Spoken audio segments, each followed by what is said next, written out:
निजीकरण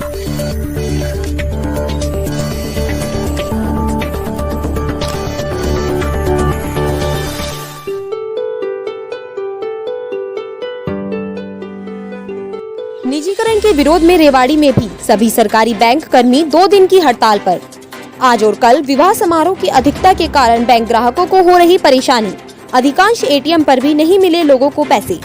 निजीकरण के विरोध में United form of bank union के आह्वान पर 2 दिवसीय राष्ट्रीय स्तरीय हड़ताल के दौरान रेवाड़ी में सभी बैंक कर्मचारी हड़ताल पर रहे और बैंकों का रोजमर्रा का काम पूरी तरह ठप रहा, जिसके चलते बैंक ग्राहकों को काफी दिक्कतों का सामना करना पड़ा।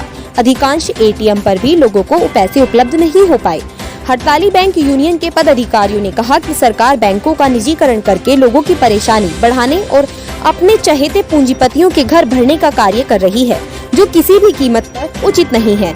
उन्होंने बैंक ग्राहकों से असुविधा के लिए खेद व्यक्त किया, लेकिन उनकी यह मजबूरी और आखिरी रास्ता है निजीकरण को रोकने का। वहीं दूसरी ओर बैंक ग्राहकों की माने तो किसी के घर में शादी है तो कोई अपनी पेंशन के लिए बैंक आया था, लेकिन उन्हें नहीं पता था कि 2 दिन की बैंक हड़ताल है। कुछ ने कहा कि बैंकों का निजीकरण सरकार की अच्छी पहल है, क्योंकि हजारों रुपए सैलरी लेने के बावजूद बैंक कर्मचारी 15,000 तक का काम नहीं करते।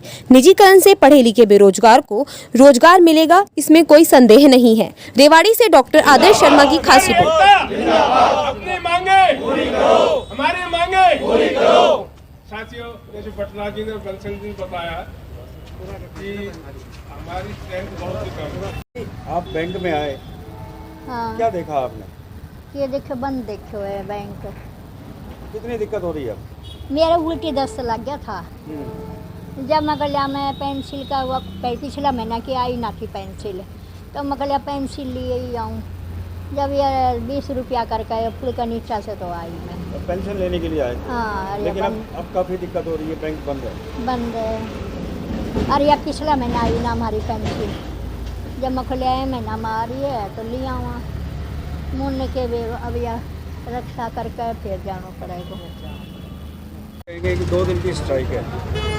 2 दिन की जो ये सरकार की प्राइवेटाइजेशन नीति है बैंकों की, पीएसयू को बेचने की, हम बैंक कर्मचारी और अधिकारी उसका विरोध करते हैं। 2 दिन की हमारी ये टोकन स्ट्राइक है और इस टोकन स्ट्राइक से हम ये सरकार को दिखाना चाहते हैं कि अगर सरकार ने ये हमारी मांगें नहीं मानी तो हम अनिश्चितकाल की हड़ताल पर भी जाने से चूकेंगे नहीं, अगर हमारी लीडरशिप हमें अलाउ करती है। सर, क्या हड़ताल किसी समस्या का समाधान है?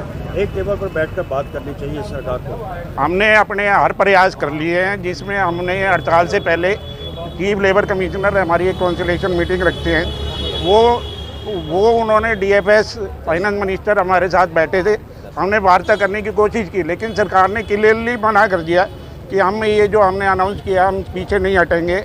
हमें मजबूर होकर ये ना कदम उठाना पड़ा है और ये बैंकों के हम एम्प्लॉइज कोई वेज रिवीजन के अगेंस्ट हड़ताल नहीं कर रहे, इसमें हमारी सैलरी बढ़ने वाली नहीं है।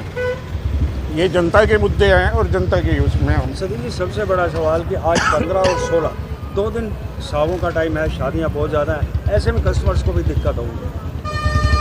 नहीं, हम इस चीज़ के लिए हम पहले अपील भी कर चुके हैं जनता से।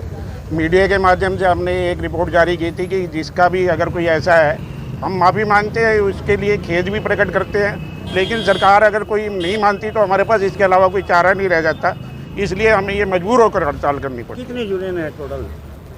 यूनाइटेड फॉर्म में 9 यूनियन है, सारी की सारी हड़ताल पर पीएसयू बैंक में स्ट्राइक है निजीकरण को लेकर, क्या कहते हैं? इसमें हमारा यही कहना है कि सरकार को बाकी सोशल सिक्योरिटी देखते हुए बैंकों के जो प्राइवेट करने जा रहा है इसे रोक देना चाहिए। और इस आपने जो अभी बतलाई से बात करी थी कि भाई इसके लिए हम बैठ के भी बातचीत कर सकते हैं, तो हमने 10 तारीख को चीफ लेबर कमिश्नर और डीएफएस भारत सरकार की तरफ से मौजूद थे और हमारे 9 यूनाइटेड फॉर्म यूनियन के मेंबर भी मौजूद थे। उसमें भारत सरकार ने ये कहा कि अभी हमने बैंक के नाम डिसाइड नहीं करे हैं, प्राइवेट तो करेंगे, इसलिए हम मजबूर होकर ये हड़ताल पे जाने को मजबूर हुए। अभी डिसीजन लिया गया सिर्फ केवल 2 बैंकों का निजीकरण हो रहा है, तो आने वाले समय में निश्चित रूप से सरकार की पॉलिसी के अनुसार दूसरे बैंक भी बिल्कुल होंगे, क्योंकि नीति आयोग ने भी ये स्पष्ट कर दिया है कि अभी हम 2 कर रहे हैं, आने वाले टाइम में हम बाकी बैंकों को भी प्राइवेट करने जा रहे हैं। ग्रामीण क्षेत्रों में जो छोटी ब्रांचेस हैं उनमें कितनी ये दिक्कत होगी? ये सारी जो ग्रामीण, यदि प्राइवेट हो गए तो ग्रामीण क्षेत्र की हमारी सारी बैंक के ब्रांचेज हैं बंद हो जाएंगी, और निजी बैंक आप पहले भी देख सकते हो कि ग्रामीण क्षेत्र में बहुत कम है, नेशनलाइज बैंक ही हैं, और इससे हमारी आम जनता को काफ़ी नुकसान होगा। मेरा नथुराम नथुराम जी, क्या कहेंगे? एक्स आर्मी सरदार हूँ मैं।